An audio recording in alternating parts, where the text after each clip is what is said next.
ಎಲ್ಲರಿಗೂ ನವದಿಕ್ಸೂಚಿ ಅಕಾಡೆಮಿಗೆ ಸ್ವಾಗತ. ಫ್ರೆಂಡ್ಸ್, ಲಾಸ್ಟ್ ಕ್ಲಾಸಲ್ಲಿ ಪ್ರೆಸಿಡೆಂಟ್ ವಿಟೋ ಪವರ್ಸ್ ಅಂದರೆ ಅಬ್ಸಲ್ಯೂಟ್, ಸಸ್ಪೆನ್ಸಿವ್, ಪ್ಯಾಕೆಟ್ ವಿಟೋ ಬಗ್ಗೆ ಡಿಸ್ಕಸ್ ಮಾಡಿದ್ವಿ. ಈ ಕ್ಲಾಸಲ್ಲಿ ಪ್ರೆಸಿಡೆಂಟ್ನ pardoning powers and ordinance power ಅಂದರೆ ರಾಷ್ಟ್ರಪತಿಗಳ ಸುಗ್ರೀವಾಜ್ಞೆ ಮತ್ತು ರಾಷ್ಟ್ರಪತಿಗಳ ಕ್ಷಮಾದಾನ ಬಗ್ಗೆ ಡಿಸ್ಕಸ್ ಮಾಡೋಣ. Ordinance making power of the president ಅಂದರೆ ರಾಷ್ಟ್ರಪತಿಗಳ ಸುಗ್ರೀವಾಜ್ಞೆ ಹೊರಡಿಸುವ ಅಧಿಕಾರ. ಇಲ್ಲಿ ಆರ್ಡಿನೆನ್ಸ್ ಅಂದರೆ ಸುಗ್ರೀವಾಜ್ಞೆ. The article 123 of the constitution empowers the president to promulgate the ordinance during the recess of the parliament. ಅಂದರೆ ಸಂವಿಧಾನ 123ನೇ ವಿಧಿ ಪ್ರಕಾರ ಸಂಸತ್ತು ಅಧಿವೇಶನದಲ್ಲಿ ಇಲ್ಲದೇ ಇರುವ ಸಂದರ್ಭದಲ್ಲಿ ರಾಷ್ಟ್ರಾಧ್ಯಕ್ಷರು ಅಥವಾ ರಾಷ್ಟ್ರಪತಿಗಳು ಸುಗ್ರೀವಾಜ್ಞೆಗಳನ್ನು ಹೊರಡಿಸಬಹುದಾಗಿದೆ. ಅಂದರೆ ವಿಧಿ 123 ಏನು ಹೇಳುತ್ತೆ ಅಂತಂದರೆ ಅದು ordinance making power of the president ಅಂದರೆ ರಾಷ್ಟ್ರಾಧ್ಯಕ್ಷರ ಸುಗ್ರೀವಾಜ್ಞೆ ಆಗಿದೆ.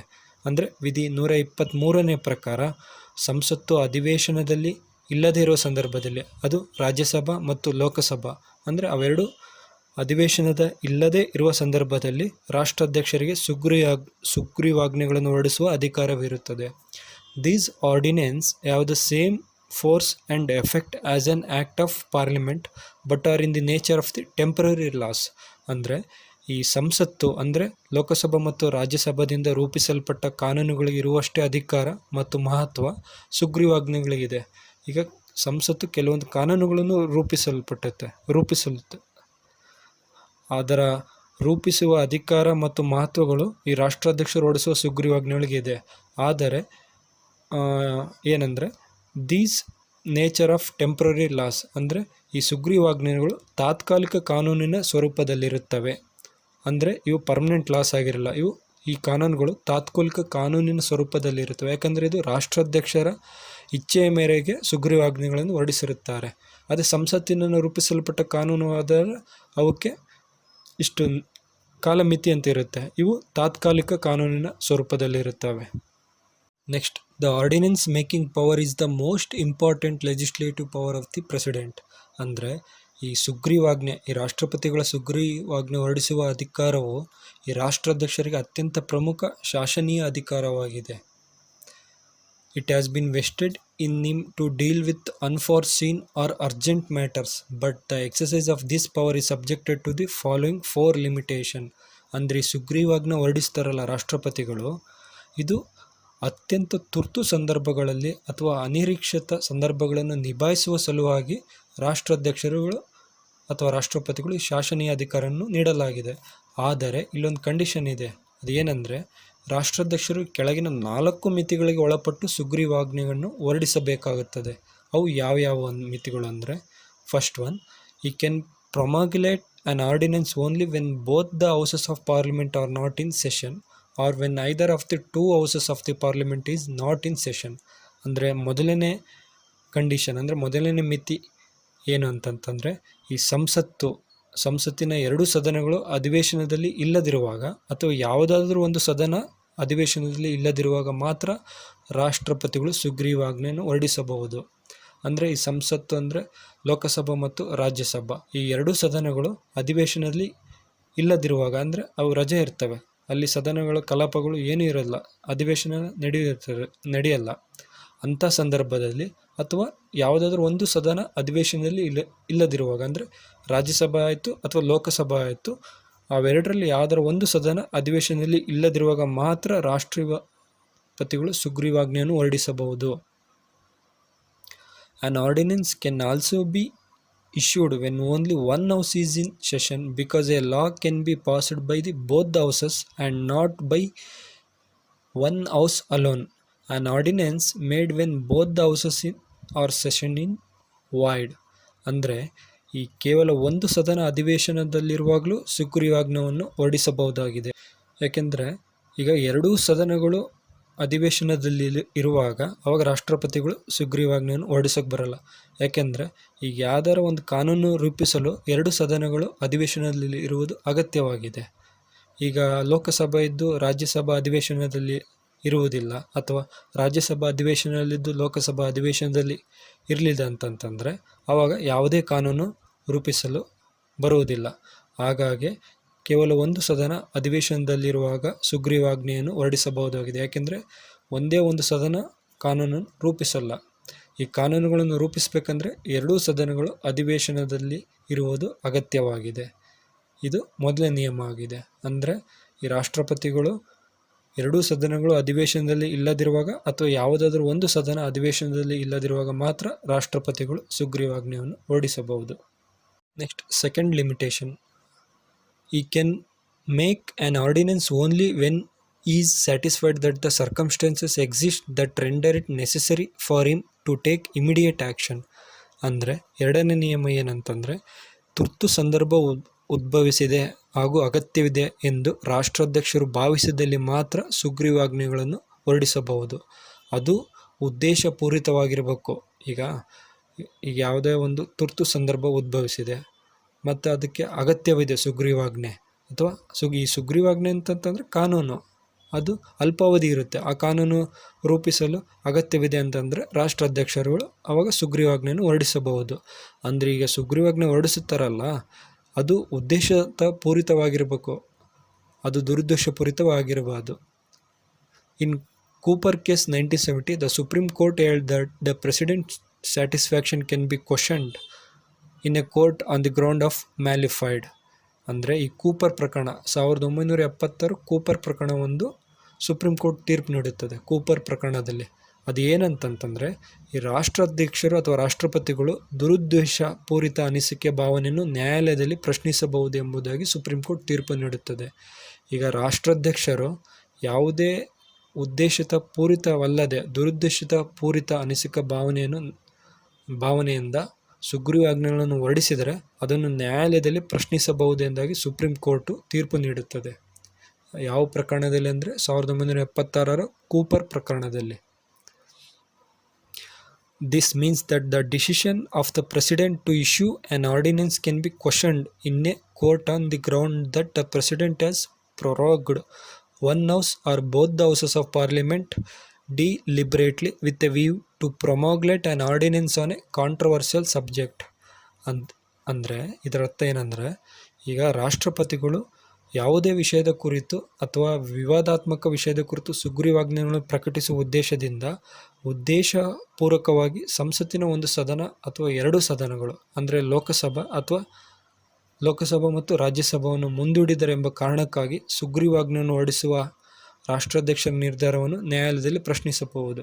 ಹಾಗಾಗಿ ಯಾಕೆಂದರೆ ಇದು ಸುಗ್ರೀವಾಜ್ಞೆ ಯಾವಾಗ ಹೊರಡಿಸ್ತಾರೆ ಅಂತಂದರೆ, ಒಂದು ಉಭಯ ಸದನಗಳು ಅಂದರೆ ಲೋಕಸಭಾ ಮತ್ತು ರಾಜ್ಯಸಭಾ ಅಧಿವೇಶನದಲ್ಲಿ ಇಲ್ಲದಿರುವಾಗ ಅಥವಾ ಯಾವುದಾದ್ರು ಒಂದು ಸದನ ಅಧಿವೇಶನದಲ್ಲಿ ಇದ್ದು ಆವಾಗ ರಾಷ್ಟ್ರಪತಿಗಳು ಸುಗ್ರೀವಾಜ್ಞೆ ಹೊರಡಿಸ್ತಾರೆ. ಈ ಸುಗ್ರೀವಾಜ್ಞೆ ಹೊರಡಿಸೋಕೆ ಅದು ಉದ್ದೇಶಪೂರ್ವಕವಾಗಿರಬೇಕು. ಯಾಕೆಂದರೆ ಅಲ್ಲಿ ಸದನಗಳು ಇರ್ತಾವಲ್ಲ, ಅವು ಮುಂದೂಡಿರ್ತವೆ.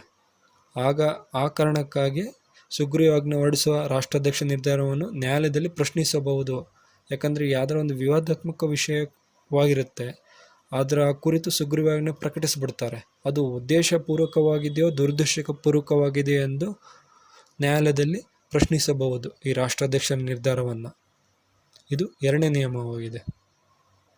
ಥರ್ಡ್ ಲಿಮಿಟೇಷನ್ ಏನು ಹೇಳುತ್ತಂತಂದರೆ, ಈಸ್ ಆರ್ಡಿನೆನ್ಸ್ ಅಂದರೆ president ordinance making power is coextensive as regards all matters with the law making powers of the parliament. ಅಂದರೆ ಮೂರನೇ ಮಿತಿ ಏನಂದರೆ, ಈ ಸಂಸತ್ತಿನ ಕಾನೂನುಗಳು ಒಳಪಡುವ ಎಲ್ಲ ಸಂವಿಧಾನಿಕ ಮಿತಿಗಳಿಗೆ ಸುಗ್ರೀವಾಜ್ಞೆಯನ್ನು ಒಳಪಡುತ್ತವೆ. ಈಗ ಸಂಸತ್ತು ಅಂತಂದರೆ ಲೋಕಸಭಾ ಮತ್ತು ರಾಜ್ಯಸಭಾ ರಚನೆ ಮಾಡುತ್ತಾರಲ್ಲ ಕಾನೂನುಗಳು. ಈ ಒಂದು ಕಾನೂನು ರಚನೆ ಆಗಬೇಕಂತಂದರೆ ಎರಡು ಸದನಗಳ ಅನುಮೋದನೆ ಅಗತ್ಯವಿರುತ್ತೆ. ಯಾಕಂದರೆ ಎರಡು ಸದನಗಳು ಕೂಡ ಒಂದು ಕಾನೂನು ರಚನೆ ಮಾಡ್ತಾರೆ. ಈ ಸಂಸತ್ತಿನ ಕಾನೂನುಗಳು ಒಳಪಡುವ ಎಲ್ಲ ಸಂವಿಧಾನಿಕ ಮಿತಿಗಳಿಗೆ ಸುಗ್ರೀವಾಜ್ಞೆಯನ್ನು ಒಳಪಡುತ್ತೆ. ಅಂತಂದರೆ ಸಂಸತ್ತಿನ ಕಾನೂನುಗಳು ಏನು ಮಿತಿ ಒಳಪಡುತ್ತವೋ ಅದೇ ರಾಷ್ಟ್ರಪತಿ ಸುಗ್ರೀವಾಜ್ಞೆಗಳಿಗೂ ಒಳಪಡುತ್ತದೆ. ದಿಸ್ ಟು ಇಂಪ್ಲಿಕೇಶನ್ ಅಂದರೆ ಈ ಎರಡು ಪರಿಣಾಮಗಳನ್ನು ಹೊಂದಿದೆ. ಅವು ಯಾವ್ಯಾವು ಅಂತಂದರೆ, first one, an ordinance can be issued only on those subjects on which the parliament can make the laws. ಅಂದರೆ ಸಂಸತ್ತು ಕಾನೂನುಗಳನ್ನು ರಚಿಸಬಹುದಾದ ವಿಷಯಗಳ ಮೇಲೆ ಮಾತ್ರ ಸುಗ್ರೀವಾಜ್ಞೆಯನ್ನು ಹೊರಡಿಸಬಹುದು. ನೋಡಿ ಇಲ್ಲಿ ಏನು ಮಿತಿ ಇದೆ ಅಂತಂದರೆ, ಈಗ ಸಂಸತ್ತು ಅಂದರೆ ಲೋಕಸಭಾ ಮತ್ತು ರಾಜ್ಯಸಭಾ ರಚಿಸುವ ಕಾನೂನುಗಳನ್ನು ವಿಷಯಗಳ ಮೇಲೆ ಮಾತ್ರ ರಾಷ್ಟ್ರಪತಿಗಳು ಸುಗ್ರೀವಾಜ್ಞೆಯನ್ನು ಹೊರಡಿಸಬಹುದು. ಯಾಕಂದರೆ ಅದೊಂದು ಸಂವಿಧಾನ ಮಿತಿಗೆ ಒಳಪಟ್ಟಿರುತ್ತದೆ. ಆ ಮಿತಿ ಒಳಗೆ ಅವರು ಸುಗ್ರೀವಾಜ್ಞೆ ಹೊರಡಿಸಬೇಕಾಗುತ್ತದೆ. ಎರಡನೇದು, an ordinance is subject to the same constitutional limitation as an act of the parliament. Hence an ordinance cannot abridge or take away any of the fundamental rights. ಅಂದರೆ ಈ ಒಂದು ಸುಗ್ರೀವಾಜ್ಞೆಯು ಸಂಸತ್ತಿನ ಕಾಯ್ದೆಯಂತೆ ಅದೇ ಸಾಂವಿಧಾನಿಕ ಮಿತಿಗೆ ಒಳಪಟ್ಟಿರುತ್ತದೆ. ಆದ್ದರಿಂದ ಒಂದು ಸುಗ್ರೀವಾಜ್ಞೆಯು ಯಾವುದೇ ಮೂಲಭೂತ ಹಕ್ಕುಗಳನ್ನು ಉಲ್ಲಂಘಿಸುವಂತಿಲ್ಲ ಅಥವಾ ಕಸಿದುಕೊಳ್ಳಲು ಸಾಧ್ಯವಿಲ್ಲ. ಈಗ ಯಾವುದರ ಸಂಸತ್ತು ಕಾನೂನುಗಳನ್ನು ರಚಿಸಿದೆಯೋ ಅದೇ ಮಿತಿಗೆ ರಾಷ್ಟ್ರಪತಿಗಳ ಸುಗ್ರೀವಾಜ್ಞೆಯನ್ನು ಸಂವಿಧಾನ ಮಿತಿಗೆ ಒಳಪಟ್ಟಿರುತ್ತದೆ. ಆದ್ದರಿಂದ ಯಾವುದಾದ್ರೂ ಒಂದು ಸುಗ್ರೀವಾಜ್ಞೆ ಹೊರಡಿಸಿದರೆ ಅದು ಯಾವುದೇ ಮೂಲಭೂತ ಹಕ್ಕುಗಳನ್ನು ಉಲ್ಲಂಘಿಸುವಂತಿಲ್ಲ ಮತ್ತು ಕಸಿದುಕೊಳ್ಳುವಂತಿಲ್ಲ. ನೆಕ್ಸ್ಟ್, ಫೋರ್ತ್ ಲಿಮಿಟೇಷನ್ ಏನಂದರೆ, every ordinance is issued by the president during the recession of the parliament must be laid before both the houses of the parliament it reassembles. ಅಂದರೆ 4ನೇ ಮಿತಿ ಏನಂದರೆ, ಈ ಸಂಸತ್ತು ಮರು ಅಧಿವೇಶನ ಸೇರಿದಾಗ ರಾಷ್ಟ್ರಪತಿಗಳು ಹೊರಡಿಸಿದ ಪ್ರತಿಯೊಂದು ಸುಗ್ರೀವಾಜ್ಞೆಗಳನ್ನು ಸಂಸತ್ತಿನ 2 ಸದನಗಳಲ್ಲಿ ಮಂಡಿಸಬೇಕು. ಈಗ ರಾಷ್ಟ್ರಪತಿಗಳು ಸುಗ್ರೀವಾಜ್ಞೆ ಹೊರಡಿಸೋದು ಅದು ಸಂಸತ್ತು ಅಧಿವೇಶನ ಇಲ್ಲದಿರುವ ಸಂದರ್ಭದಲ್ಲಿ ಅಥವಾ ಒಂದು ಸದನ ಅಧಿವೇಶನ ಇರುವ ಸಂದರ್ಭದಲ್ಲಿ. ಹಾಗಾಗಿ ಈಗ ಸಂಸತ್ತು ಅಧಿವೇಶನ ಇರುವುದಿಲ್ಲ. ನೆಕ್ಸ್ಟ್ ಅದು ಮರು ಅಧಿವೇಶನ ಸೇರಿದಾಗ ರಾಷ್ಟ್ರಪತಿಗಳು ಈಗ ಯಾವ್ದಾರ ಸುಗ್ರೀವಾಜ್ಞೆ ಹೊರಡಿಸಿರ್ತಾರೆ ಅದನ್ನು ಸಂಸತ್ತಿನ ಉಭಯ ಸದನಗಳಲ್ಲಿ ಮಂಡಿಸಬೇಕು. ರಾಜ್ಯಸಭಾ ಮತ್ತು ಲೋಕಸಭೆಯಲ್ಲಿ ನಾವು ಹಿಂಗೆ ಸುಗ್ರೀವಾಜ್ಞೆ ಹೊರಡಿಸಿದ್ವಿ ಅಂತ ಅಲ್ಲಿ ಮಂಡಿಸಬೇಕು. If the ordinance is approved when both the houses, it becomes an act. If the parliament takes no action at all, the ordinance ceases to operate on the expiry of 6 weeks from the reassembly of parliament. ಅಂದರೆ ಈ 2 ಸದನಗಳಲ್ಲಿ ರಾಷ್ಟ್ರಪತಿಗಳು ಸುಗ್ರೀವಾಜ್ಞೆಗಳು ಮಂಡಿಸಿದಾಗ ಆ ಸುಗ್ರೀವಾಜ್ಞೆಗಳನ್ನು 2 ಸದನಗಳು ಅನುಮೋದಿಸಿದರೆ ಮಾತ್ರ ಕಾಯ್ದೆ ಆಗುತ್ತದೆ. ಇಲ್ಲ ಅಂತಂತಂದರೆ ಅದು ಏನಾಗುತ್ತಂದರೆ 6 ವಾರಗಳೊಳಗೆ ತನ್ನ ಅಸ್ತಿತ್ವವನ್ನು ಕಳೆದುಕೊಳ್ಳುತ್ತದೆ. ಅಂದರೆ ಈ ಲೋಕಸಭಾ ಮತ್ತು ರಾಜ್ಯಸಭಾ ಸದನಗಳು ಅದನ್ನು ಅನುಮೋದಿಸಿ ಅದನ್ನು ಕಾಯ್ದೆ ಮಾಡುತ್ತವೆ. ಸಂಸತ್ತು ಯಾವುದೇ ಕ್ರಮ ತೆಗೆದುಕೊಳ್ಳದಿದ್ದರೆ ಮರು ಅಧಿವೇಶನ ಸೇರಿದ 6 ವಾರಗಳೊಳಗೆ ಸುಗ್ರೀವಾಜ್ಞೆಯು ತನ್ನ ಅಸ್ತಿತ್ವವನ್ನು ಕಳೆದುಕೊಳ್ಳುತ್ತದೆ. ಹಾಗಾಗಿಯೇ ರಾಷ್ಟ್ರಪತಿ ಸುಗ್ರೀವಾಜ್ಞೆಗಳು it is a temporary laws ಅಂತಂದರೆ ಇವು ಟೆಂಪ್ರರಿ ಆಗಿರ್ತವೆ. ಈ ಕಾನೂನುಗಳು ರಚನೆ ಆಗಿರ್ತಾವಲ್ಲ, ಟೆಂಪ್ರರಿ ಲಾಸ್ ಅಂತಂದರೆ ತಾತ್ಕಾಲಿಕ ಕಾನೂನುಗಳಾಗಿರ್ತವೆ. ಯಾಕೆಂದರೆ ಈ 2 ಸದನಗಳು ರಾಜ್ಯಸಭಾ ಮತ್ತು ಲೋಕಸಭೆಯ ಅವೆರಡು ಅನುಮೋದಿಸಿದರೆ ಮಾತ್ರ ರಾಷ್ಟ್ರಪತಿಗಳ ಸುಗ್ರೀವಾಜ್ಞೆಗಳು ಕಾಯ್ದೆಯಾಗಿ ಅದು ಜಾರಿಗೆ ಬರುತ್ತದೆ.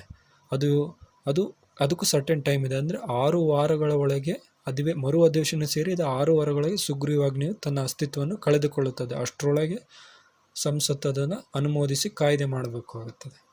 The ordinance may also cease to operate even earlier than the prescribed 6 weeks if both the houses of parliament pass resolution disapproving it. ಅಂದರೆ ಒಂದು ವೇಳೆ ಸಂಸತ್ತಿನ ಉಭಯ ಸದನಗಳು ಮರು ಅಧಿವೇಶನದಲ್ಲಿ ಒಂದು ಗೊತ್ತುವಳಿಯನ್ನು ಸ್ವೀಕರಿಸುವ ಮೂಲಕ ಸುಗ್ರೀವಾಜ್ಞೆಯನ್ನು ರದ್ದುಪಡಿಸಿದರೆ ಅದು 6 ವಾರಗಳಿಂದ ಮುಂಚಿತವಾಗಿ ತನ್ನ ಅಸ್ತಿತ್ವವನ್ನು ಕಳೆದುಕೊಳ್ಳುತ್ತದೆ. ಈಗ ರಾಷ್ಟ್ರಪತಿಗಳು ಸುಗ್ರೀವಾಜ್ಞೆ ಹೊರಡಿಸಿರ್ತಾರಲ್ಲ, ಈ ಸಂಸತ್ತಿನ ಉಭಯ ಸದನಗಳು ಮತ್ತು ಲೋಕಸಭಾ ಮತ್ತು ರಾಜ್ಯಸಭೆಯಲ್ಲಿ ಮರು ಅಧಿವೇಶನ ಸೇರುತ್ತಲ್ಲ, ಆ ಅಧಿವೇಶನದಲ್ಲಿ ಒಂದು ಗೊತ್ತುವಳಿ ಸ್ವೀಕರಿಸ್ತಾರೆ. ನಮಗಿದು ಸುಗ್ರೀವಾಜ್ಞೆ ಒಪ್ಪಿಗೆ ಇಲ್ಲ, ಹಾಗಾಗಿ ಸುಗ್ರೀವಾಜ್ಞೆಯನ್ನು ರದ್ದುಪಡಿಸಿದ್ದೀವಿ ಅಂತ ಒಂದು ಗೊತ್ತುವಳಿಯನ್ನು ಸೂಚಿಸಿದರೆ ಅದು ಈಗ 6 ವಾರ ಕಾಲಮಿತಿ ಇರುತ್ತಲ್ಲ, ಅದು 6 ವಾರಗಳಿಂದ ಮುಂಚಿತವಾಗಿ ತನ್ನ ಅಸ್ತಿತ್ವವನ್ನು ಕಳೆದುಕೊಳ್ಳುತ್ತದೆ. ರಾಷ್ಟ್ರಪತಿಗಳ ಸುಗ್ರೀವಾಜ್ಞೆಯ ಅಸ್ತಿತ್ವವೇ ಕಳೆದುಕೊಳ್ಳುತ್ತದೆ. ಹಾಗಾಗಿಯೇ ರಾಷ್ಟ್ರಪತಿಗಳ ಸುಗ್ರೀವಾಜ್ಞೆಯು ತಾತ್ಕಾಲಿಕವಾಗಿರುತ್ತದೆ. ಈ ಕಾನೂನುಗಳು ಟೆಂಪ್ರರಿ ಕಾನೂನಾಗಿರ್ತವೆ. ಇವು 4 ನಿಯಮಗಳಾಗಿವೆ. Next, pardoning power of the president ಅಂದರೆ ರಾಷ್ಟ್ರಪತಿಗಳ ಕ್ಷಮಾಪಣೆ ಅಥವಾ ಕ್ಷಮಾದಾನ ಅಧಿಕಾರಗಳು. The article 72 of the constitution empowers the president to grant pardons to persons who have been tried and convicted of any offence in all cases where the. ಅಂದರೆ ಸಂವಿಧಾನದ ವಿಧಿ 72 ಯಾವುದಕ್ಕೆ ಸಂಬಂಧಿಸಿದೆ ಅಂದರೆ ಕ್ಷಮಾದಾನ ಅಧಿಕಾರ. ಇದು ಭಾಳ ಇಂಪಾರ್ಟೆಂಟು. ಸಂವಿಧಾನದ ವಿಧಿ 72 ರಾಷ್ಟ್ರಪತಿಗಳ ಕ್ಷಮಾದಾನ ಅಧಿಕಾರ ಅಂದರೆ ಪ್ಯಾರಡೋನಿಂಗ್ ಪವರಿಗೆ ಸಂಬಂಧಿಸಿದೆ. ಅದೇ ಪ್ರೆಸಿಡೆಂಟ್ನ ಆರ್ಡಿನೆನ್ಸ್ ಮೇಕಿಂಗ್ ಪವರ್ ಅಂದರೆ ಈ ರಾಷ್ಟ್ರಪತಿಗಳ ಸುಗ್ರೀವಾಜ್ಞೆ ಯಾವ ವಿಧಿ ಸಂಬಂಧಿಸಿದೆ ಅಂದರೆ ವಿಧಿ 123. ವಿಧಿ 123 ರಾಷ್ಟ್ರಪತಿಗಳ ಸುಗ್ರೀವಾಜ್ಞೆ. ವಿಧಿ 72 ರಾಷ್ಟ್ರಪತಿಗಳ ಕ್ಷಮಾದಾನ. ಭಾಳ ಇಂಪಾರ್ಟೆಂಟ್ ವಿಧಿ. ನೆಕ್ಸ್ಟು ದ ಆರ್ಟಿಕಲ್ 72 ಏನೇನು ಇನ್ಕ್ಲೂಡ್ ಆಗಿದೆ ಅಂತಂದರೆ, ಈಗ ಕ್ಷಮಾದಾನ ನೀಡ್ತಾರೆ, ಅದು ಯಾವ್ಯಾವ ಕೇಸಸ್ ಸಂಬಂಧಪಟ್ಟಿದೆ ಅಂತಂದರೆ, first one, punishment is for an offence against union law, ಅಂದರೆ ಕೇಂದ್ರ ಕಾನೂನಿನ ವಿರುದ್ಧ ಅಪರಾಧಕ್ಕಾಗಿ ಶಿಕ್ಷೆಗೆ ಒಳಪಟ್ಟವರಿಗೆ ಆರ್ಟಿಕಲ್ 72 ಅಡಿ ಕ್ಷಮಾದಾನವಿದೆ. ಎರಡನೇದು, punishment is by a court martial or military court, ಅಂದರೆ ಮಾರ್ಷಿಯಲ್ ಕೋರ್ಟ್ ಅಥವಾ ಮಿಲಿಟ್ರಿ ನ್ಯಾಯಾಲಯ ಮೂಲಕ ಶಿಕ್ಷೆ ಒಳಗಾದ ವ್ಯಕ್ತಿಗೆ ಕ್ಷಮಾದಾನ ಅಧಿಕಾರವಿದೆ, ವಿಧಿ 72ರಲ್ಲಿ. ನೆಕ್ಸ್ಟ್ ಮೂರನೇದು, punishment is a sentence of death, ಅಂದರೆ ಮರಣದಂಡನೆ ಶಿಕ್ಷೆಗೆ ಒಳಗಾದವರಿಗೆ ವಿಧಿ 72ರಲ್ಲಿ ಕ್ಷಮಾದಾನ ಅಧಿಕಾರಗಳು ಇವೆ. ಅದು ಯಾರು ನೀಡ್ತಾರಂದರೆ ರಾಷ್ಟ್ರಪತಿಗಳು.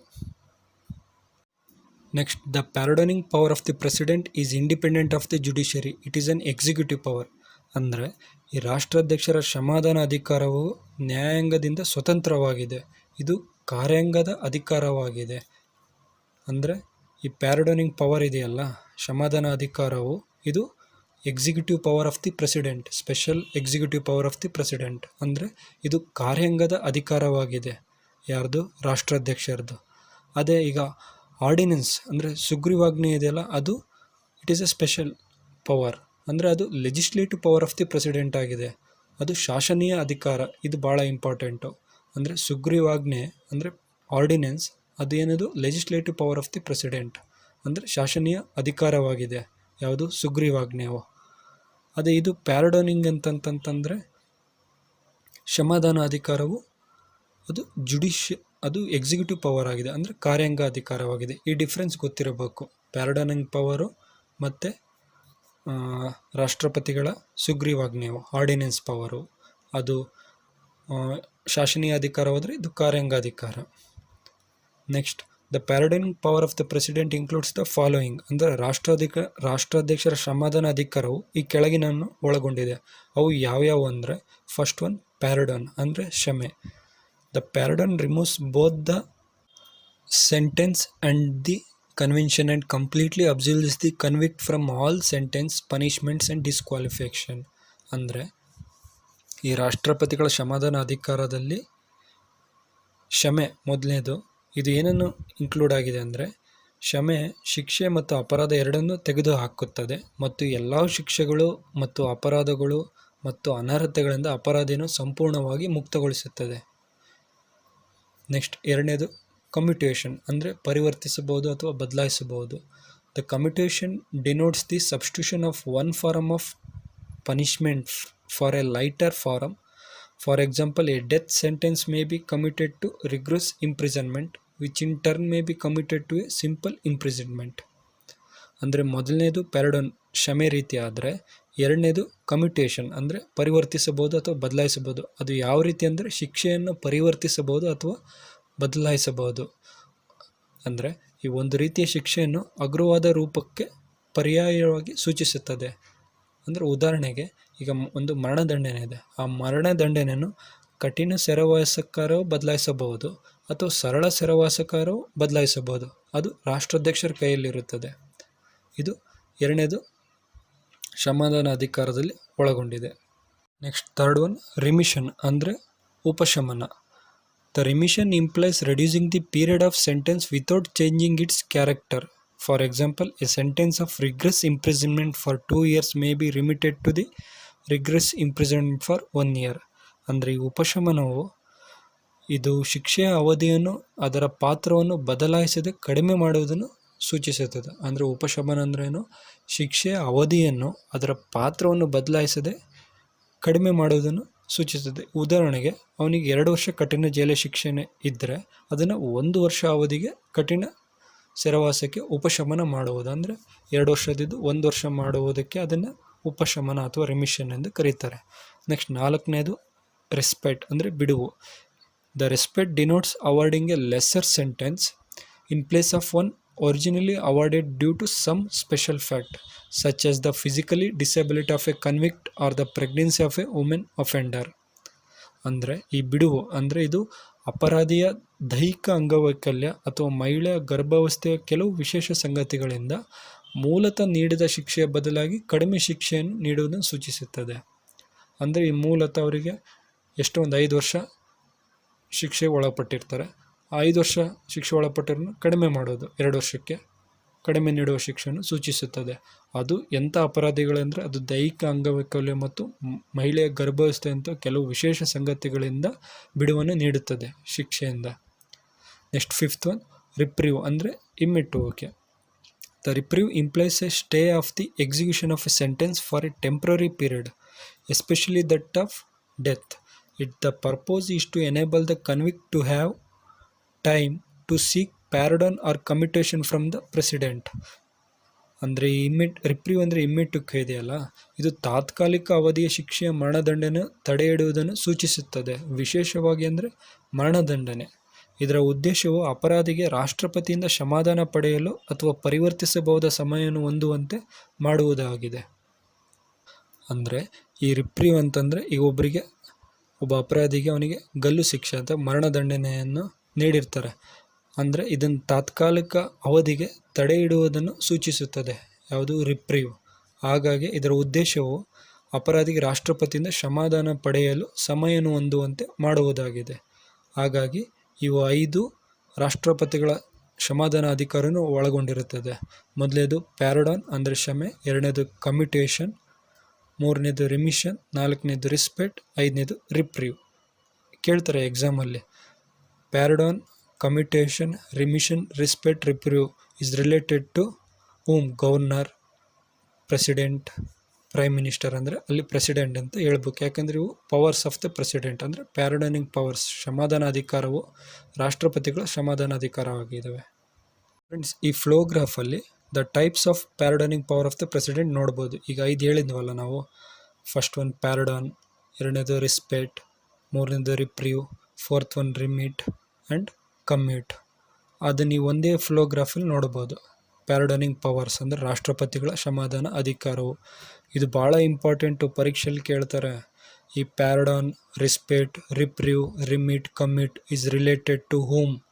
ಅಂದರೆ ಅದು ರಾಷ್ಟ್ರಪತಿಗಳು ಸಂಬಂಧಿಸಿದೆಯೋ, ರಾಜ್ಯಪಾಲರಿಗೆ ಸಂಬಂಧಿಸಿದೆಯೋ, ಸುಪ್ರೀಂ ಕೋರ್ಟ್ ಜಡ್ಜಿಗೆ ಸಂಬಂಧಪಟ್ಟು ನ್ಯಾಯಮೂರ್ತಿಗಳಿಗೆ ಸಂಬಂಧಪಟ್ಟಿದೆಯೋ, ಇಲ್ಲ ಅಂತಂತಂದರೆ ಪ್ರಧಾನಮಂತ್ರಿಗೆ ಸಂಬಂಧಿಸಿದೆಯೋ ಅಂತ. ಹಾಗಾಗಿ ನೋಡ್ಕೋಬೇಕು the types of pardoning powers of the president: pardon, respite, reprieve, remit and commute.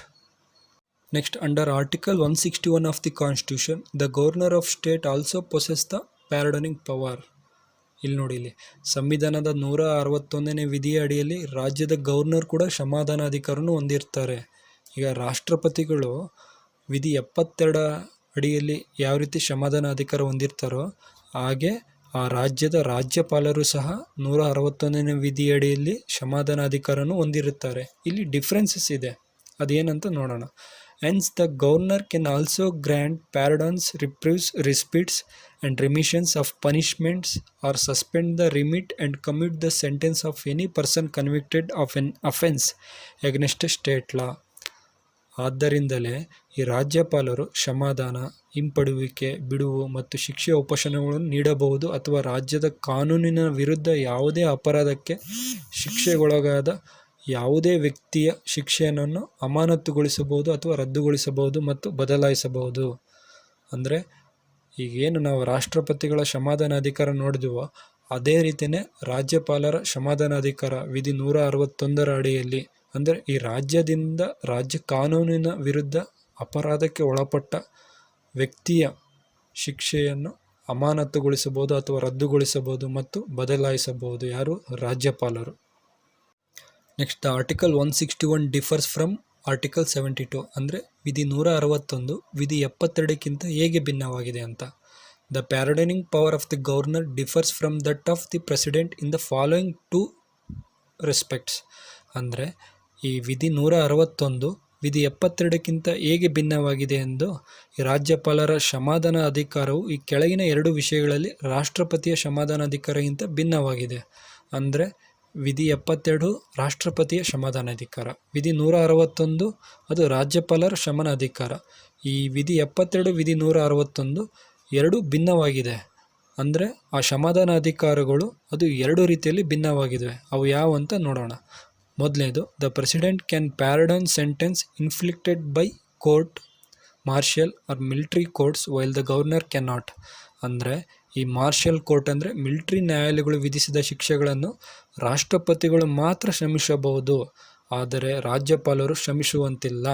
ಇದು ಮೊದಲನೇ ಡಿಫ್ರೆನ್ಸ್ ಆಗಿದೆ. ಅಂದರೆ ಮಿಲಿಟರಿ ನ್ಯಾಯಾಲಯಗಳು ಯಾವುದರ ಶಿಕ್ಷೆಯನ್ನು ವಿಧಿಸಿದ್ದರೆ ಅಂಥ ಅಪರಾಧಿಗಳಿಗೆ ರಾಷ್ಟ್ರಪತಿಗಳು ಮಾತ್ರ ಕ್ಷಮಿಸಬಹುದು, ಗವರ್ನರ್ ಅಥವಾ ರಾಜ್ಯಪಾಲರು ಕ್ಷಮಿಸುವಂತಿಲ್ಲ. ಎರಡನೇ difference, the president can pardon death sentence while governor cannot. ಅಂದರೆ ರಾಷ್ಟ್ರಪತಿಗಳು ಮರಣದಂಡನೆಯನ್ನು ಕ್ಷಮಿಸಬಹುದು, ಆದರೆ ರಾಜ್ಯಪಾಲರು ಕ್ಷಮಿಸುವಂತಿಲ್ಲ. ಈ ಡಿಫ್ರೆನ್ಸ್ ಭಾಳ ಇಂಪಾರ್ಟೆಂಟು. ಮೊದಲನೇದು, ಮಿಲಿಟರಿ ನ್ಯಾಯಗಳು ವಿಧಿಸಿದ ಶಿಕ್ಷೆಗಳನ್ನು ರಾಷ್ಟ್ರಪತಿಗಳು ಕ್ಷಮಿಸಬಹುದು. ಎರಡನೇದು, ರಾಷ್ಟ್ರಪತಿಗಳು ಮರಣದಂಡನೆಯನ್ನು ಕ್ಷಮಿಸಬಹುದು, ಆದರೆ ರಾಜ್ಯಪಾಲರು ಕ್ಷಮಿಸುವಂತಿಲ್ಲ. ಅಂದರೆ ಅವರಿಗೆ ರಾಜ್ಯಪಾಲರಿಗೆ ಕ್ಷಮಾದಾನ ಅಧಿಕಾರವಿದೆ.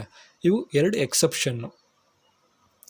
Even if a state law prescribes a death sentence, the power to grant pardon lies within the president and not the governor. ಅಂದರೆ ಈ ರಾಜ್ಯ ಸರ್ಕಾರವು ಅಥವಾ ರಾಜ್ಯ ಕಾನೂನು ಮರಣದಂಡನೆಯನ್ನು ಸೂಚಿಸಿದರೂ ಸಹ ಕ್ಷಮಾದಾನ ನೀಡುವ ಅಧಿಕಾರವು ರಾಷ್ಟ್ರಪತಿಗೆ ಇರುತ್ತದೆ, ಮಾತ್ರ ರಾಜ್ಯಪಾಲರಿಗೆ ಇರುವುದಿಲ್ಲ. ಅಂದರೆ ಈ ಕೇಂದ್ರ ಕಾನೂನಿನ ಪ್ರಕಾರ ಮರಣದಂಡ ಸೂಚಿಸಿದ್ದಾರೆ, ಅಲ್ಲಿ ರಾಷ್ಟ್ರಪತಿಗಳು ಕ್ಷಮಾದಾನ ಅಧಿಕಾರ ಇರುತ್ತೆ. ಈಗ ರಾಜ್ಯದಲ್ಲಿ ಯಾರಿಗಾರ ಮರಣದಂಡನೆಯನ್ನು ಸೂಚಿಸಿದ್ದಾರೆ ಅಂಥ ಅಪರಾಧಿಗೆ ರಾಜ್ಯಪಾಲರು ಬಂದು ಅವರಿಗೆ ಕ್ಷಮಾದಾನ ನೀಡುವ ಅಧಿಕಾರ ಇರುವುದಿಲ್ಲ. ಇಲ್ಲೂ ಸಹ ರಾಷ್ಟ್ರಪತಿಗೆ ಬಂದು ಅವರಿಗೆ ಕ್ಷಮಾದಾನ ನೀಡುವ ಅಧಿಕಾರವನ್ನು ಹೊಂದಿರುತ್ತಾರೆ. ಹಾಗಾಗಿಯೇ ಈ ಡಿಫ್ರೆನ್ಸ್ ಭಾಳ ಇಂಪಾರ್ಟೆಂಟು. ಯಾವುದು? ವಿಧಿ 161, ವಿಧಿ 72 ಅವು ಏನು ಭಿನ್ನವಾಗಿದ್ದಾವೆ ಕ್ಷಮಾದಾನ ಅಧಿಕಾರದಲ್ಲಿ. ಕನ್ಕರೆಂಟ್ ಪವರ್ ಅಂದರೆ ಸಮಕಾಲೀನ ಅಧಿಕಾರ. ಈ both the governor and the president ಯಾವುದು concurrent power in respect of suspension, remission and commutation of the death sentence. ಅಂದರೆ ಈ ರಾಜ್ಯಪಾಲರು ಮತ್ತು ರಾಷ್ಟ್ರಪತಿಗಳು ಇಬ್ಬರೂ ಮರಣದಂಡನೆ ಶಿಕ್ಷೆ, ಅಮಾನತು, ಉಪಶಮನ ಮತ್ತು ಬದಲಾವಣೆಗೆ ಸಂಬಂಧಿಸಿದಂತೆ ಸಮಕಾಲೀನ ಅಧಿಕಾರ ಹೊಂದಿದ್ದಾರೆ. ಆದರೆ ಕೆಲವೊಂದು ಅಧಿಕಾರಗಳು ಭಿನ್ನವಾಗಿರುತ್ತವೆ. ಅದೇ ಮಿಲಿಟರಿ ನ್ಯಾಯಾಲಯಗಳು ಅಥವಾ ಮರಣದಂಡನೆ ಕ್ಷಮಿಸುವುದು ಅವು ಭಿನ್ನವಾಗಿರ್ತವೆ. ಯಾಕಂದರೆ ಅವು ರಾಷ್ಟ್ರಪತಿಗಳಿಗೆ ಮಾತ್ರ ಅಧಿಕಾರ ಇರುತ್ತದೆ, ರಾಜ್ಯಪಾಲರಿಗೆ ಕ್ಷಮಿಸುವಂಥ ಅಧಿಕಾರವಿರುವುದಿಲ್ಲ. ಹಾಗಾಗಿಯೇ ದ ಕನ್ಕರೆಂಟ್ ಪವರ್ ಸಮಕಾಲೀನ ಅಧಿಕಾರವನ್ನು ರಾಜ್ಯಪಾಲರು ಮತ್ತು ರಾಷ್ಟ್ರಪತಿಗಳು ಇಬ್ಬರು ಹೊಂದಿರುತ್ತಾರೆ. ಯಾವುದರಲ್ಲಿ? ಕ್ಷಮಾದಾನ ಅಧಿಕಾರದಲ್ಲಿ. Next, constitutional position of the president ಅಂದರೆ ರಾಷ್ಟ್ರಪತಿಗಳ ಸಾಂವಿಧಾನಿಕ ಸ್ಥಾನ. The Constitution of India has provided for a parliamentary form of government. Consequently, the President has been made only a nominal executive, the real executive being the councils of ministers headed by the Prime Minister. ನಮ್ಮ ಭಾರತೀಯ ಸಂಸದೀಯ ಪದ್ಧತಿಯನ್ನು ಅಂದರೆ ಭಾರತವು ಸಂಸದೀಯ ಪದ್ಧತಿಯನ್ನು ಹೊಂದಿರುವುದರಿಂದ ರಾಷ್ಟ್ರದ ಮುಖ್ಯಸ್ಥರಾದ ರಾಷ್ಟ್ರಾಧ್ಯಕ್ಷರು ಅಥವಾ ರಾಷ್ಟ್ರಪತಿಗಳು ನಾಮಮಾತ್ರ ಕಾರ್ಯಾಂಗವಾಗಿದ್ದರೆ, ಪ್ರಧಾನಮಂತ್ರಿ ನೇತೃತ್ವದ ಮಂತ್ರಿಮಂಡಲವು ನೈಜ ಕಾರ್ಯಾಂಗವಾಗಿದೆ. ಅಂದರೆ ಭಾರತದಲ್ಲಿ ಸಂಸದೀಯ ಪದ್ಧತಿಯು ಯಾವ ರೀತಿ ಇದೆ ಅಂದರೆ, ರಾಷ್ಟ್ರದ ಮುಖ್ಯಸ್ಥರಾದ ರಾಷ್ಟ್ರಾಧ್ಯಕ್ಷರು ನಾಮಮಾತ್ರಕ್ಕೆ ಕಾರ್ಯಾಂಗವಾಗಿದ್ದಾರೆ. ಅಲ್ಲಿ ಪ್ರಧಾನಮಂತ್ರಿ ನೇತೃತ್ವದ ಮಂತ್ರಿಮಂಡಲವು ನೈಜ ಕಾರ್ಯಾಂಗವಾಗಿ ಕಾರ್ಯನಿರ್ವಹಿಸುತ್ತದೆ. Under Article 74 Subclass 1, the President has to exercise his powers and functions with aid and advice of the councils of ministers headed by the Prime Minister. ಅಂದರೆ ವಿಧಿ 74 ಸಬ್ಕ್ಲಾಸ್ 1ರಲ್ಲಿ ಏನು ಹೇಳುತ್ತಂದರೆ, ಪ್ರಧಾನಮಂತ್ರಿ ನೇತೃತ್ವದ ಮಂತ್ರಿಮಂಡಲದ ನೆರವು ಮತ್ತು ಸಲಹೆಯೊಂದಿಗೆ ರಾಷ್ಟ್ರಪತಿಗಳು ತಮ್ಮ ಅಧಿಕಾರ ಮತ್ತು ಕಾರ್ಯಗಳನ್ನು ಚಲಾಯಿಸುತ್ತಾರೆ. ಅಂದರೆ ಇಲ್ಲಿ ಮಂತ್ರಿಮಂಡಲದ ನೆರವು ಬೇಕಾಗುತ್ತೆ. ಅಂದರೆ ಪ್ರಧಾನಮಂತ್ರಿ ನೇತೃತ್ವದ ಮಂತ್ರಿಮಂಡಲ ನೆರವು ಮತ್ತು ಸಲಹೆಯೊಂದಿಗೆ ಮಾತ್ರ ರಾಷ್ಟ್ರಪತಿಗಳು ತಮ್ಮ ಅಧಿಕಾರ ಮತ್ತು ಕಾರ್ಯಗಳನ್ನು ಚಲಾಯಿಸುತ್ತಾರೆ. ಅವರು ಸ್ವವಿವೇಚನೆಗಳೊಂದಿಗೆ ರಾಷ್ಟ್ರಪತಿಗಳು ತಮ್ಮ ಅಧಿಕಾರ ಮತ್ತು ಕಾರ್ಯಗಳನ್ನು ಚಲಾಯಿಸುವುದಿಲ್ಲ. ಇದು ಭಾಳ ಇಂಪಾರ್ಟೆಂಟು. ವಿಧಿ 74 ಸಬ್ಕ್ಲಾಸ್ 1 ಏನು ಹೇಳುತ್ತಂದರೆ, ಪ್ರಧಾನಮಂತ್ರಿ ನೇತೃತ್ವದ ಮಂತ್ರಿಮಂಡಲದ ನೆರವು ಮತ್ತು ಸಲಹೆಯೊಂದಿಗೆ ರಾಷ್ಟ್ರಪತಿಗಳು ತಮ್ಮ ಅಧಿಕಾರ ಮತ್ತು ಕಾರ್ಯಗಳನ್ನು ಚಲಾಯಿಸುತ್ತಾರೆ. Next, under the Indian Constitution, the President occupies the same position as the King under the English Constitution. ಅಂದರೆ ಈ ನಮ್ಮ ಭಾರತೀಯ ಸಂವಿಧಾನದ ಅಡಿಯಲ್ಲಿ ರಾಷ್ಟ್ರಪತಿಗಳು ಯಾವ ಸ್ಥಾನವನ್ನು ಅಲಂಕರಿಸುತ್ತಾರೆ ಅಂದರೆ, ಇಂಗ್ಲಿಷ್ ಸಂವಿಧಾನದ ರಾಜನ ಸ್ಥಾನವನ್ನು ರಾಷ್ಟ್ರಪತಿಗಳು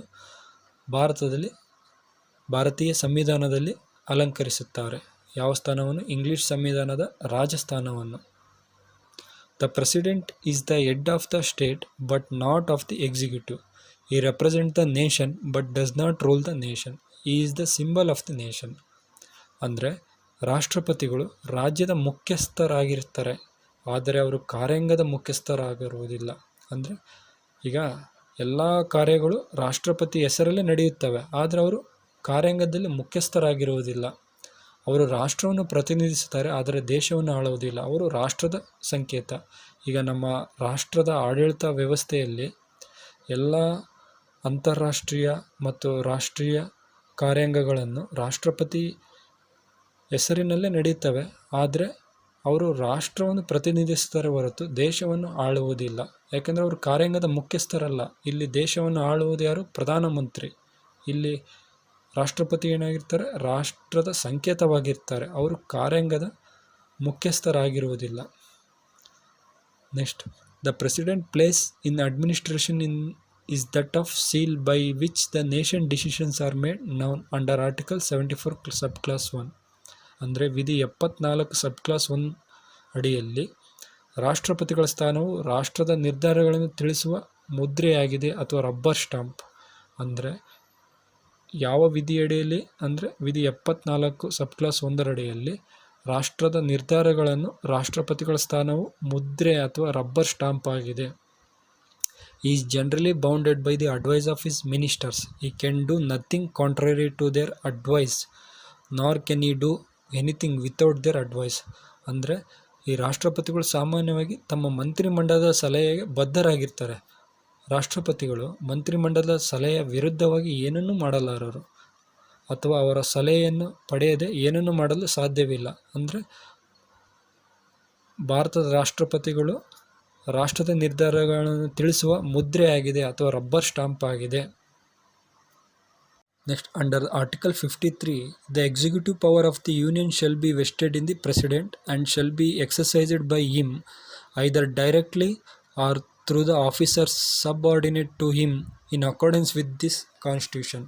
ಅಂದರೆ ವಿಧಿ 53 ಏನು ಹೇಳುತ್ತಂತಂದರೆ, ಕೇಂದ್ರ ಸರ್ಕಾರದ ಸಮಸ್ತ ಕಾರ್ಯನಿರ್ವಾಹಕ ಅಧಿಕಾರಗಳನ್ನು ರಾಷ್ಟ್ರಾಧ್ಯಕ್ಷರಿಗೆ ಅಥವಾ ರಾಷ್ಟ್ರಪತಿಗಳೇ ಸೇರಿವೆ ಮತ್ತು ರಾಷ್ಟ್ರಪತಿಗಳು ಸಂವಿಧಾನದ ಇತಿಮಿತಿಗಳಿಗೆ ಒಳಪಟ್ಟು ತಮ್ಮ ಕಾರ್ಯನಿರ್ವಾಹಕ ಅಧಿಕಾರಗಳನ್ನು ಚಲಾಯಿಸಬೇಕಾಗುತ್ತದೆ. ಅಂದರೆ ಕೇಂದ್ರ ಸರ್ಕಾರದ ಸಮಸ್ತ ಕಾರ್ಯನಿರ್ವಾಹಕ ಅಧಿಕಾರಿಗಳು ರಾಷ್ಟ್ರಪತಿಗಳಿಗೆ ಸೇರಿವೆ. ಅಂದರೆ ಅವರು ಸಂವಿಧಾನದ ಇತಿಮಿತಿಗಳಿಗೆ ಒಳಪಟ್ಟು ಈ ಕಾರ್ಯನಿರ್ವಾಹಕ ಅಧಿಕಾರಗಳನ್ನು ಚಲಾಯಿಸಬೇಕಾಗುತ್ತದೆ. ಯಾವ ವಿಧಿ ಅಡಿಯಲ್ಲಿ? ಅಂದರೆ ವಿಧಿ 53ರ ಅಡಿಯಲ್ಲಿ. The Article 74 defines there shall be a councils of ministers with the Prime Minister at the head to head and advise the President who shall in the exercise of his functions act in accordance with such device. ಅಂದರೆ ವಿಧಿ 74 ಏನು ಹೇಳುತ್ತಂದರೆ, ರಾಷ್ಟ್ರಾಧ್ಯಕ್ಷರಿಗೆ ಅಥವಾ ರಾಷ್ಟ್ರಪತಿಗಳಿಗೆ ಸಹಾಯ ಮಾಡಲು ಮತ್ತು ಸಲಹೆ ನೀಡಲು ಪ್ರಧಾನಮಂತ್ರಿ ನೇತೃತ್ವದ ಮಂತ್ರಿಮಂಡಲಿ ಇರಬೇಕು. ರಾಷ್ಟ್ರಾಧ್ಯಕ್ಷರು ಮಂತ್ರಿಮಂಡಲ ಸಲಹೆ ಮೇರೆಗೆ ಕಾರ್ಯನಿರ್ವಹಿಸುವುದು ಸಂವಿಧಾನಕ್ಕೆ ಬಾಧ್ಯತೆಯಾಗಿದೆ. ಹಾಗಾಗಿ ವಿಧಿ 74 ಏನು ಹೇಳುತ್ತದೆ? ರಾಷ್ಟ್ರಾಧ್ಯಕ್ಷರು ಮಂತ್ರಿಮಂಡಲ ಸಲಹೆ ಮೇರೆಗೆ ಕಾರ್ಯನಿರ್ವಹಿಸುತ್ತಾರೆ. ಯಾಕಂದರೆ ರಾಷ್ಟ್ರಾಧ್ಯಕ್ಷರಿಗೆ ಸಹಾಯ ಮತ್ತು ಸಲಹೆ ನೀಡಲು ಅಲ್ಲಿ ಮಂತ್ರಿಮಂಡಲ ಪ್ರಧಾನಮಂತ್ರಿ ನೇತೃತ್ವದ ಮಂತ್ರಿಮಂಡಲ ಇರುತ್ತದೆ. The Article 75 defines the councils of ministers shall be collectively responsible to the Lok Sabha. This provision is the foundation of parliamentary system of the government. ಅಂದರೆ ವಿಧಿ 75ರ ಅಡಿಯಲ್ಲಿ ಮಂತ್ರಿಮಂಡಲಿಯು ಲೋಕಸಭೆಗೆ ಸಾಮೂಹಿಕವಾಗಿ ಜವಾಬ್ದಾರರಾಗಿರುತ್ತದೆ. ಈ ಮಂತ್ರಿಮಂಡಲಿ ಅಂತಂದರೆ ಕ್ಯಾಬಿನೆಟ್ ಎಲ್ಲಿರುತ್ತೆ? ಲೋಕಸಭೆಯಲ್ಲಿರುತ್ತೆ, ರಾಜ್ಯಸಭೆಯಲ್ಲಿ ಇರುವುದಿಲ್ಲ. ಹಾಗಾಗಿ ಸಾಮಾನ್ಯವಾಗಿ ಮಂತ್ರಿಮಂಡಲವು ಲೋಕಸಭೆಗೆ ಸಾಮೂಹಿಕವಾಗಿ ಜವಾಬ್ದಾರರಾಗಿರುತ್ತದೆ. ಈ ನಿಬಂಧನೆಯು ಸಂಸದೀಯ ಆಡಳಿತ ವ್ಯವಸ್ಥೆಯ ಅಡಿಪಾಯವಾಗಿದೆ. The 42nd Constitutional Amendment Act of 1976 made the President bound by the advice of the Councils of Ministers headed by the Prime Minister. ಅಂದರೆ 1976ರ 42ನೇ ಸಾಂವಿಧಾನಿಕ ತಿದ್ದುಪಡಿ ಕಾಯ್ದೆ ಮೂಲಕ ಪ್ರಧಾನಮಂತ್ರಿ ನೇತೃತ್ವದ ಮಂತ್ರಿಮಂಡಲ ಸಲಹೆ ಮೇರೆಗೆ ರಾಷ್ಟ್ರಾಧ್ಯಕ್ಷರು ಕಾರ್ಯನಿರ್ವಹಿಸುವುದು ಸಂವಿಧಾನಾತ್ಮಕ ಬಾಧ್ಯತೆಯಾಗಿದೆ. ಅಂದರೆ ಈ 42ನೇ ಸಾಂವಿಧಾನಿಕ ತಿದ್ದುಪಡಿ 1976ರಲ್ಲಿ ಏನು ಮಾಡೋದಂದರೆ, ರಾಷ್ಟ್ರಾಧ್ಯಕ್ಷರು ಪ್ರಧಾನಮಂತ್ರಿ ನೇತೃತ್ವದ ಪ್ರಧಾನಮಂತ್ರಿ ನೇತೃತ್ವದ ಮಂತ್ರಿಮಂಡಲದ ಸಲಹೆ ಮೇರೆಗೆ ಕಾರ್ಯನಿರ್ವಹಿಸಲೇಬೇಕು, ಅದು ಸಂವಿಧಾನದ ಬಾಧ್ಯತೆಯಾಗಿದೆ ಎಂದು ಹೇಳುತ್ತದೆ. The 44th Constitutional Amendment Act of 1978 authorized the President to require the Councils of Ministers to reconsider the such advice. ಅಂದರೆ ಈ 44ನೇ ಸಾಂವಿಧಾನಿಕ ತಿದ್ದುಪಡಿ ಕಾಯ್ದೆ 1978ರಲ್ಲಿ ರಾಷ್ಟ್ರಾಧ್ಯಕ್ಷರು ಮಂತ್ರಿಮಂಡಲದ ಸಲಹೆಯನ್ನು ಒಮ್ಮೆ ಮರುಪರಿಶೀಲನೆಗೆ ಹಿಂತಿರುಗಿಸುವ ಅಧಿಕಾರ ನೀಡಿತು. ಅಂದರೆ 42ನೇ ಸಾಂವಿಧಾನಿಕ ತಿದ್ದುಪಡಿ ಕಾಯ್ದೆ 1976 ಏನಂದು ಹೇಳ್ತಾರೆ, ರಾಷ್ಟ್ರಾಧ್ಯಕ್ಷರು ಮಂತ್ರಿಮಂಡಲ ಸಲಹೆಯ ಮೇರೆಗೆ ಕಾರ್ಯನಿರ್ವಹಿಸುವುದು ಬಾಧ್ಯತೆ, ಸಂವಿಧಾನ ಬಾಧ್ಯತೆ.